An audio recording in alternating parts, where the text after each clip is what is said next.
আল্লাহ আমার রব, এই রবি আমার সব। দামে দামে তুন মনে তারি অনুভব। তোমার দুনিয়াতে আমি যেদিকে তাকাই, অথই নিয়ামতে ডুবে আছি সবাই। পাক পাখালির গানে শুনি তসবি কালো রব, তসবি কালো রব। আল্লাহ আমার রব, এই রবি। আসসালামু আলাইকুম, আলহামদুলিল্লাহ, আসসালাতু ওয়াসসালামু আলা রাসূলিল্লাহ। প্রিয় দর্শক, আপনারা যারা দেশে আছেন প্রবাসে, সবাইকে জানাই অনেক অনেক প্রীতি ও শুভেচ্ছা। শুরু হলো অ্যান্টিবা আয়োজিত এবং লাভ হলো নিবেদিত অনুষ্ঠান আপনার জিজ্ঞাসা।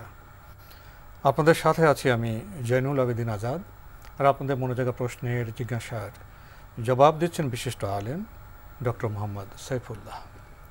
আসসালামু আলাইকুম ওয়া রাহমাতুল্লাহি ওয়া বারাকাতুহু। প্রিয় দর্শক, আমরা তো পবিত্র রমজান অতিক্রম করে এসেছি। রমজানে আমরা অনেক বিষয়ে বেশ সচেতন ছিলাম। আমরা সিয়াম পালন করেছি, তাকওয়ার কথা শুনেছি, বোঝার চেষ্টা করেছি। রমজানে দান সৎকার ক্ষেত্রে আমরা বেশ মনোযোগী ছিলাম এবং সংযমের যে বার্তা সেটাও আমরা উপলব্ধির চেষ্টা করেছি। কিন্তু প্রশ্ন হলো, রমজানের এই যে শিক্ষা, এই যে চেতনা, সেটা কি শুধু রমজান মাসেই সীমিত থাকবে, না এটা জীবনের অন্য সময়েও অন্য মাসগুলোতেও অব্যাহত থাকবে? সেই বিবেচনায় আমরা আজকে রমজান পরবর্তী করণীয় সম্পর্কে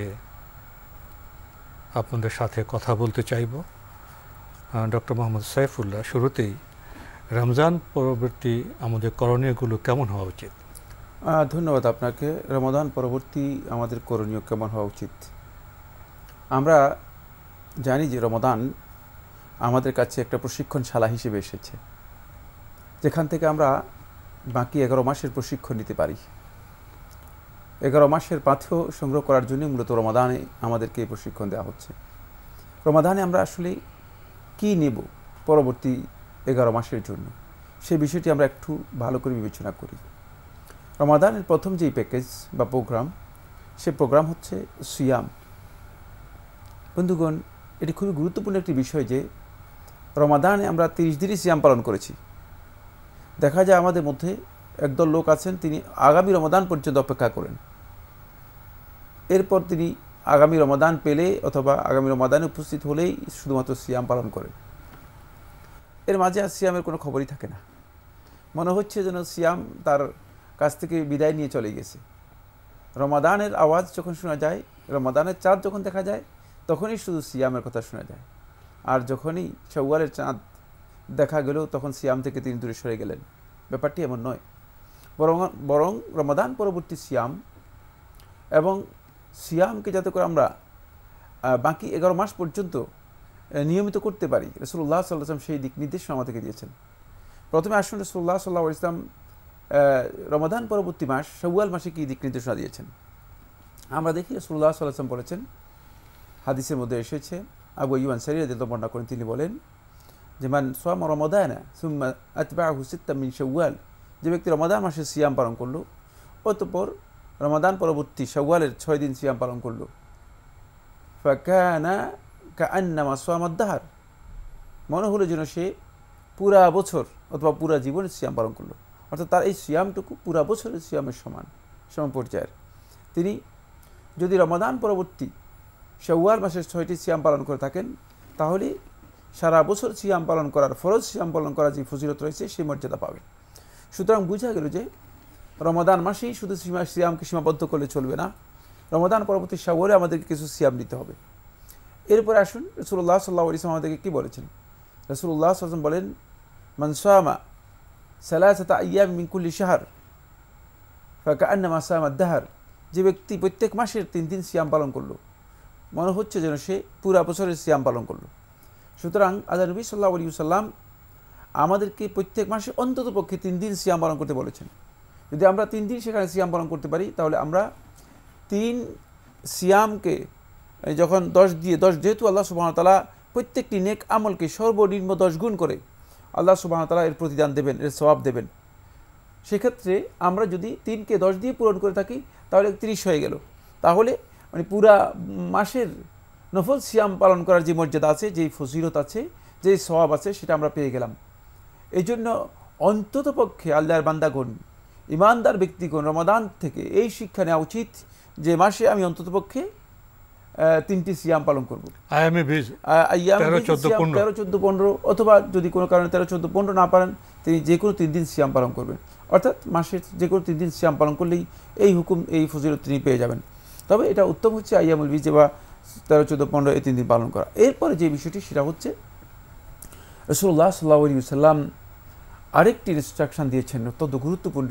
সহিহ মুসলিমে হাদিসে এসেছে, আল্লাহ নবী সাল্লাল্লাহু আলাইহি ওয়াসাল্লাম বলেন যে প্রত্যেক ব্যক্তির নেক আমল আল্লাহ রাব্বুল আলামিনের কাছে সোমবার এবং বৃহস্পতিবার আল্লাহ রাব্বুল আলামিনের কাছে উঠানো হয়, পেশ করা হয়। তাই সপ্তাহের এই 2 দিন অত্যন্ত গুরুত্বপূর্ণ। আল্লাহর হাবিব সাল্লাল্লাহু আলাইহি ওয়াসাল্লাম ইরশাদ করেন, ফাউহিব্বু আন ইউরফা আমালি ওয়া আনা সাইম, যে আমি পছন্দ করি আন ইউরফা আমালি, যে আমার আমলটা আল্লাহ তাআলার কাছে পেশ করা হোক, তুলে ধরা হোক, ওয়া আনা সাইম, এই অবস্থায় যে আমি সিয়াম পালন করছি, সিয়ামরত অবস্থায় আছি। অর্থাৎ এই 2 দিন রাসূলুল্লাহ সাল্লাল্লাহু আলাইহি ওয়াসাল্লাম সিয়াম পালন করতেন। রাসূলুল্লাহ সাল্লাল্লাহু আলাইহি ওয়াসাল্লাম আমল থেকে প্রমাণিত হয়েছে। যদি এমন কোনো ইমার্জেন্সি না হতো তাহলে আল্লাহ হাবিব সাল্লাল্লাহু আলাইহি ওয়াসাল্লাম সোমবার এবং বৃহস্পতিবার সিয়াম পালন করতেন। সোমবার এবং বৃহস্পতিবার সিয়াম পালন করতে পারি আমরা। তাহলে মোদ্দা কথা যেটি সেটা হচ্ছে এই, শুধুমাত্র সিয়ামকে আমরা রমাদান মাসের মধ্যে যেন সীমাবদ্ধ না করি, বরং রমাদান মাস ছাড়াও আমরা বাকি 11 মাসের মধ্যে সিয়ামটাকে যেন প্র্যাকটিস করি। বন্ধুগণ, ফরজ সিয়ামের অতিরিক্ত নফল সিয়াম রয়েছে।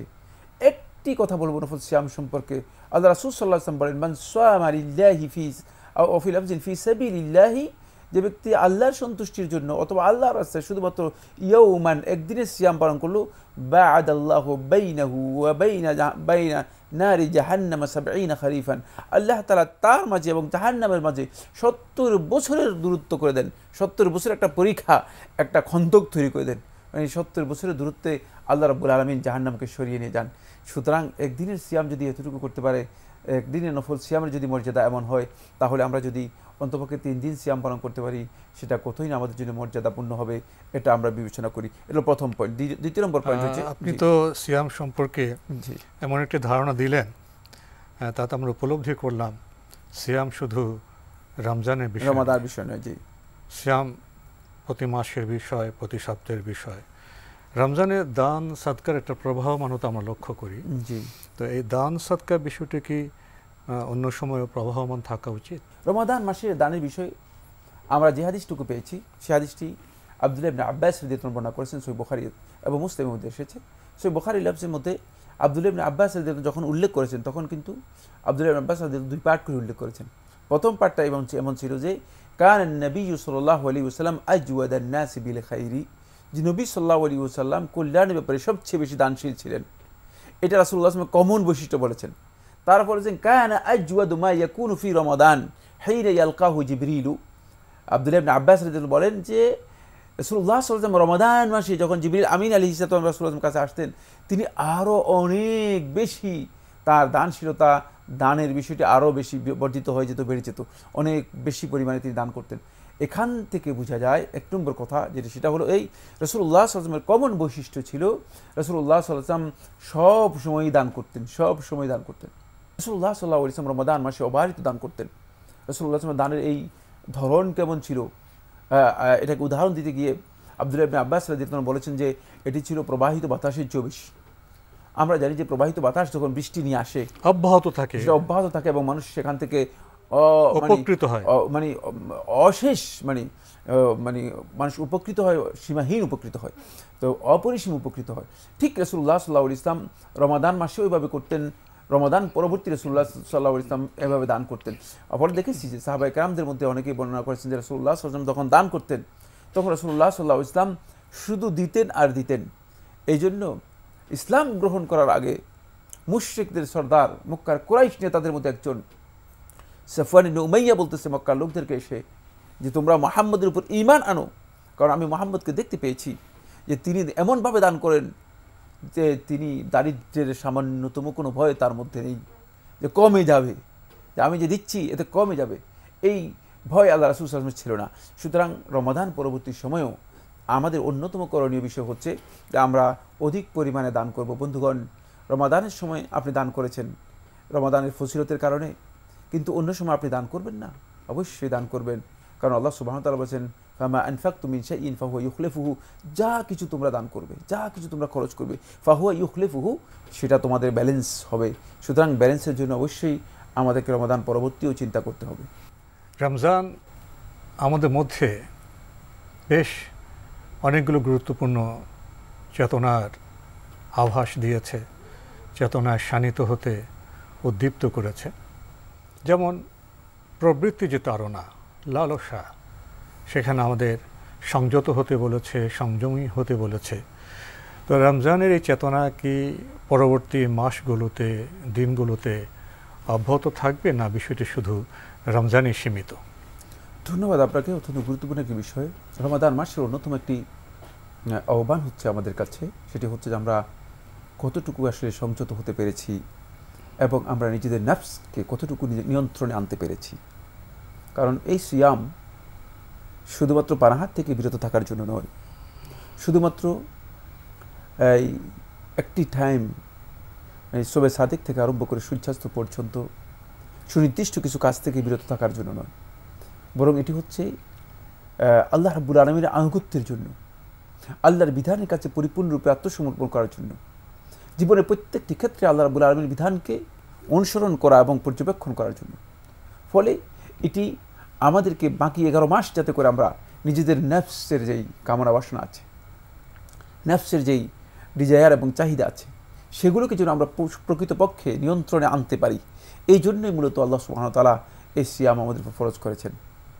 সেখানে তাকওয়ার কথা বলা হয়েছে, সেখানে সবরের কথা বলা হয়েছে, সেখানে ধৈর্যের কথা বলা হয়েছে, সেখানে আল্লাহ রাব্বুল আলামিনের মুরাকাবা পর্যবেক্ষণের কথা বলা হয়েছে, সেখানে মূর্খতা থেকে বাঁচার জন্য বলা হয়েছে, সেখানে বাড়াবাড়ি সীমালঙ্ঘন এগুলো থেকে নিজেকে পরিপূর্ণরূপে বিমুক্ত করতে বলা হয়েছে। সব কিছু এই যে কথাগুলো সবগুলো এসেছে একটি মাত্র কারণে, সেটা হলো আমি সত্যিকার অর্থে নিজের নফসকে নিয়ন্ত্রণ করতে পারলাম কিনা। কারণ নফসকে যদি কোনো ব্যক্তি নিয়ন্ত্রণ করতে না পারে, তাহলে সে ব্যক্তি নফসের অধীনস্থ হয়ে যাবে, গোলামে পরিণত হয়ে যাবে। আমরা আমাদের অজান্তেই আমাদের মাবুদের গোলামি থেকে, আল্লাহ রাব্বুল আলামিনের গোলামি থেকে আমাদের অজান্তেই আমরা নফসের গোলামে রূপান্তরিত হয়ে যাই, আমরা পরাধীন হয়ে যাই, তখন আমরা স্বাধীন মানুষ থাকি না, তখন আমরা নফসেরই তাড়নায় পরিচালিত হই, নফসেরই নির্দেশে আমরা আদিষ্ট হয়ে নিজেদের জীবন যাপন করি।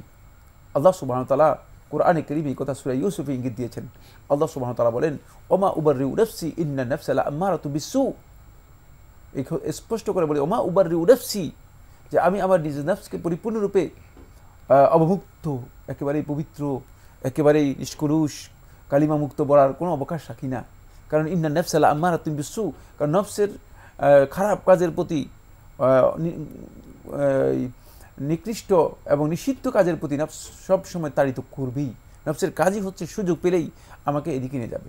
এই জন্য আল্লাহর বান্দাগণ রমাদান মাসে ঠিক যেমনিভাবে তারা নিজেদের নফসকে নিয়ন্ত্রণ করতে পেরেছে। কিসের থেকে নিয়ন্ত্রণ করেছে? খুব ভালো করে খেয়াল করেন। নফসের দুটি রোগ, শেখুল ইসলাম ইবনুল কাইয়্যিম রাহমাতুল্লাহ আলাইহি বলেছেন নফসের ভয়ঙ্কর রোগ হচ্ছে দুটি। একটি হচ্ছে শাহাওয়াত। শাহাওয়াত হচ্ছে যেই নফসের যে সমস্ত কামনা বাসনাগুলো আছে সেগুলো, যেমন পেটের জন্য খাবারের যেই চাহিদা আছে সেগুলো, জৈবিক সেক্সের জন্য জৈবিক যেই টেন্ডেন্সি আছে, যৌন সেক্সুয়াল যে টেন্ডেন্সি আছে সেই টেন্ডেন্সি, তারপরে আপনার মুখ এবং চোখ, কান, এগুলোর জন্য তার যেই একটা মনোরম একটা অবস্থা চায়, একটা ভালো জিনিস চায়, সেটা প্রবৃত্তির সাথে প্রবৃত্তি চায় যে তাকে তার মন মতো কি করতে পরিচালিত করতে এবং সীমা লঙ্ঘন করতে, সেই দিকে নিয়ে যাওয়ার জন্য এই যে তার তাড়না, এইগুলো যখন আসে সেখানে নিয়ন্ত্রণ করা, এই বিষয়গুলোকে নিয়ন্ত্রণ করা সিয়ামের মাধ্যমে আমরা এগুলোকে রমাদান মাসে নিয়ন্ত্রণ করব। আর রমাদান পরবর্তী সময় সেগুলো ঠিক যেভাবে আমরা কাজে লাগাবো, সেটাকে কাজে লাগাবো। এটা হলো শাহওয়াতের দিকগুলো। সেকেন্ড পয়েন্ট, শেখুল ইসলাম ইবনে কাইয়্যিম রাহিমাহুল্লাহ তাআলা বলেন, সেটা হচ্ছে শুবহাত। শুবহাত অত্যন্ত ভয়ঙ্কর বিষয়। শুবহাত হচ্ছে সংশয় সন্দেহ। সংশয় সন্দেহ হচ্ছে দ্বীনের মৌলিক বিষয়ের ক্ষেত্রে যখনই কোনো ব্যক্তির মধ্যে সন্দেহ সংশয় ঢুকে যাবে, তখন সে ব্যক্তি দ্বীনের উপর অবিচল থাকতে পারবে না। তখন সে ব্যক্তিগত জীবনে ক্ষতিগ্রস্ত হবে, বিভ্রান্ত হয়ে যাবে, এবং দিন পালনের ক্ষেত্রে সে মানে পরতে মানে প্রত্যেকটি পর্যায়ে প্রত্যেকটি ক্ষেত্রে বিভ্রান্তির মুখোমুখি হবে, পরীক্ষার মুখোমুখি হবে। এই অবস্থায় শয়তান এসে তাকে ওয়াসওয়াসা দিতেই থাকবে। শয়তানের ওয়াসওয়াসায় সে হয়তো হতে পারে যে পরাজিত হয়ে যেতে পারে। এই যে রমজান মাসে যেহেতু শয়তান বন্দী ছিল, শয়তানকে আবদ্ধ করে রেখে দেওয়া হয়েছে, এই রমাদান মাসটুকু যাতে করে আমরা কাজে লাগাতে পারি, পরবর্তী সময় যেন শয়তান আমাদের কাছে এসে আমাদেরকে ওয়াসওয়াসা না দিতে পারে, আমরা সকল প্রকার শুবহাত থেকে, সংশয় সন্দেহ থেকে, এবং মনের যত প্রকার, অন্তরের যত প্রকার রোগ আছে সংশয়ের সাথে জড়িত, এই সকল প্রকার সংশয়পূর্ণ রোগ থেকে যেন নিজেকে মুক্ত রাখতে পারি, এই চেষ্টা আমাদেরকে পুরো 11টি মাস করতে হবে। আরেকটি বিষয়, খুব গুরুত্বপূর্ণ বিষয় আপনার সামনে পেশ করতে চাই। আলহামদুলিল্লাহ, রমজানে কোরআন চর্চার একটি আবহ লক্ষ্য করা যায়, এবং আমাদের জনপদে অনেকে ঠিক ভালোভাবে কোরআন পড়তে পারেন না, কিন্তু একটি আকাঙ্ক্ষা তারা পোষণ করেন, রমজানে কোরআন খতম করবেন, চেষ্টা করেন, তারা একটা লাইন বারবার পড়েন, চেষ্টা করেন। তো কোরআন চর্চার এই যে বিষয়টি, সেটি কি শুধু রমজানই সীমাবদ্ধ থাকবে, না বাকি মাসগুলো তো সেই চর্চা, সে প্রচেষ্টা অব্যাহত থাকবে? ধন্যবাদ। খুবই গুরুত্বপূর্ণ বিষয়। রমাদান মাস কোরআনের মাস, করে সন্দেহ নেই। রমাদান মাসে আমরা অধিক পরিমাণে কোরআন তেলাওয়াত করব, কোরআন খতম করব, কোরআন স্টাডি করব, কোরআন উপলব্ধি করার জন্য চেষ্টা করব, এবং কোরআনকে আমরা হিদায়তের জন্য গ্রহণ করব। কোরআনকে আমরা শুধুমাত্র বরকতের জন্য নয়, বরকতের কিতাব করে সন্দেহ নেই, কিন্তু কোরআনকে আমরা হিদায়তের জন্য গ্রহণ করব, নিজেদের জীবনের পরিচালনার জন্য কোরআনকে আমরা গ্রহণ করব, যাতে করে কোরআন থেকে আমরা গাইডেন্স নিতে পারি। এইভাবে আমরা কোরআনকে উপলব্ধি করার জন্য চেষ্টা করব। এই কাজটুকু রমাদানের মধ্যে সীমাবদ্ধ নয়। রমাদানে এই আহ্বান আমাদেরকে দিচ্ছে যে গোটা জীবনের জন্য যাতে করে আমরা হেদায়েত দিতে পারি। ইন্না হাযাল কুরআনা ইয়াহদি লিল্লাতী হিয়া আকওয়াম ওয়া ইউবাশশিরুল মুমিনিনা আল্লাযীনা ইয়া'মালুনা আস-সালিহাতি আন্না লাহুম আজরান কাবীরা। আল্লাহ সুবহানাহু ওয়া তাআলা বলেন, ইন্না হাযাল কুরআন, এই যে কোরআন, ইয়াহদি লিল্লাতী হিয়া আকওয়াম, এটি মানুষদেরকে ওই পথের দিকে হেদায়েত দিবে, ওই পথের দিক নির্দেশনা দিবে। আল্লাতী হিয়া আকওয়াম, জীবনের প্রত্যেকটি ক্ষেত্রে যে বিষয়টি উপযুক্ত, আকওয়াম বলা হয় থাকে যেটি যথার্থ এবং উপযুক্ত, মানে কাজটি সঠিক এবং উপযুক্ত কাজ, সেই কাজের জীবনের প্রত্যেকটি ক্ষেত্রে কোরআনে কারীম হেদায়েত দিবে। শুধুমাত্র ইবাদতের জন্য নয়, শুধুমাত্র লেনদেনের জন্য নয়, শুধুমাত্র বিয়ে শাদীর জন্য নয়, শুধুমাত্র মানে ব্যক্তিগত জীবন যাপন করার জন্য, প্রত্যেকটি ক্ষেত্রেই আল্লাহ রাব্বুল আলামিনের পক্ষ থেকে এটি আমাদেরকে উপযুক্ত যথার্থ দিক নির্দেশনা দিবে, পথ দেখাবে।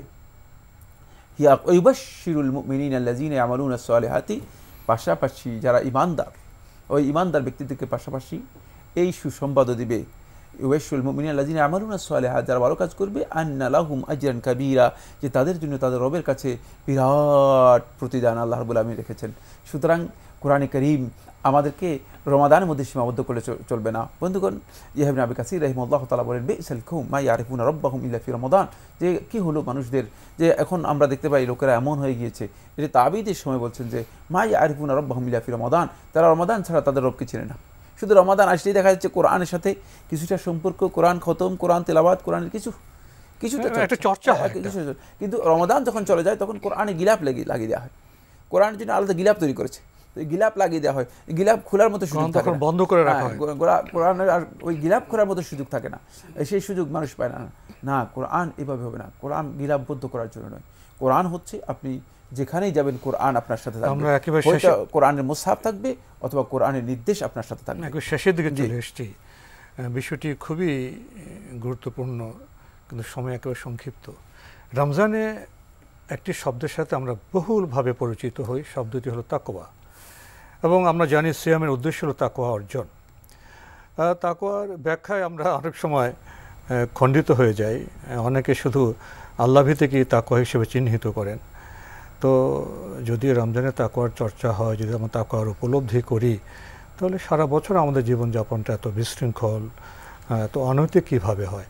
তাকওয়া বিষয়টা আসলে কি, আপনি কি সংক্ষেপে দু এক বাক্যে আমাদেরকে বলবেন? ধন্যবাদ। আপনি বলেছেন যে তাকওয়াকে আসলে আমরা যেভাবে ব্যাখ্যা করেছি অথবা মানুষের কাছে যেভাবে আমরা তাকওয়াকে ডিফাইন করেছি, এটা আসলে ভুল এবং খণ্ডিত, একেবারে আংশিক। যে আল্লাহভীতি, খোদাভীতি, আমরা বেশিরভাগ ক্ষেত্রেই এই কথাগুলো বলে থাকি।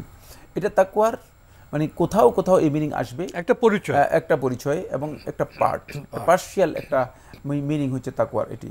কিন্তু তাকওয়ার মৌলিক কথা হচ্ছে সেটা হলো এই আল্লাহ রাব্বুল আলামিনের নির্দেশগুলোকে পরিপূর্ণরূপে মেনে নেওয়া এবং আল্লাহ রাব্বুল আলামিনের নিষেধগুলো থেকে পরিপূর্ণরূপে নিজেকে বিরত রাখা। যদি কোনো ব্যক্তি আল্লাহ রাব্বুল আলামিনের নির্দেশগুলোকে পরিপূর্ণরূপে মেনে নিতে না পারে জীবনের প্রত্যেকটি ক্ষেত্রে, আর নিষেধগুলো থেকে নিজেকে পরিপূর্ণরূপে উদ্ধার করতে না পারে, রক্ষা করতে না পারে, বাধা দিতে না পারে, তাহলে সে ব্যক্তি সত্যিকার তাকওয়া অর্জন করতে পারেনি, তাকওয়ার মূল দাবি পূরণ করতে পারেনি। এই জন্য তাকওয়ার মূল দাবি হচ্ছে আল্লাহর বিধানের সাথে জড়িত। আল্লাহ রাব্বুল আলামিন বিধানগুলোকে যদি আমরা যথাযথভাবে উপলব্ধি করতে পারি, তাহলে আমরা কোনটি আমাদের করণীয় সেটা আমরা বের করতে পারবো, আর কোনটি বর্জনীয় সেটা আমরা সেখান থেকে নিজেদেরকে বিরত রাখতে পারবো। তো আজকে আমাদের এখানে শেষ করতে হচ্ছে। আপনাকে অনেক ধন্যবাদ। আপনাকে অশেষ ধন্যবাদ। প্রিয় দর্শক, আমরা দেখছিলাম এনটিভি আয়োজিত এবং লাভ হলো নিবেদিত অনুষ্ঠান আপনার জিজ্ঞাসা। আমাদের অনুষ্ঠান আপনারা এনটিভি অনলাইনেও দেখতে পারবেন। ভিজিট করুন www.ntv.bd.com। এছাড়া ইউটিউবে এবং আমাদের ভেরিফাইড ফেসবুক পেজে অনুষ্ঠান দেখতে পারবেন। আমরা কথা বলছিলাম রমজান পরবর্তী করণীয়। সংক্ষিপ্ত সময় আমরা উপলব্ধি করলাম রমজানের বার্তা, সিয়ামের বার্তা, রমজানের সংস্কৃতি, সিয়ামের চেতনা শুধু রমজান মাসে সীমাবদ্ধ নয়। রমজান মাসে এই যে প্রশিক্ষণ, এই যে বার্তা, এটা আমরা ধারণ করব এবং বাকি 11 মাস এর সৌরভ আমরা ছড়িয়ে দেব। তাহলে তো বোধহয় আমরা প্রকৃত মুসলিম হব। আর মুসলিম যখন প্রকৃত মুসলিম হবে, তখন তার সৌরভে, আলোয় পরিবার আমোদিত হবে, সমাজ উদ্ভাসিত হবে এবং পৃথিবী ভরে যাবে কল্যাণে এবং কল্যাণে। চিঠি লিখুন, প্রশ্ন পাঠান আমাদের ঠিকানায়। পরিচালক আপনার জিজ্ঞাসা, এনটিভি, বিএসসিসি ভবন, 7ম তলা, 102 কাজী নজরুল ইসলাম অ্যাভিনিউ, কারওয়ান বাজার, ঢাকা 1215। ইমেল অ্যাড্রেস আপনার জিজ্ঞাসা @ntvbd.com। প্রিয় দর্শক, মহান আল্লাহ আমাদের সবাইকে নিরাপদে রাখুন, রাখুন শান্তিতে। আসসালামু আলাইকুম। আল্লাহ আমার রব, এই রবি আমার সব, দামে দামে তুন মনে তারি অনুভব। আল্লাহ আমার রব, এই রবি আমার সব।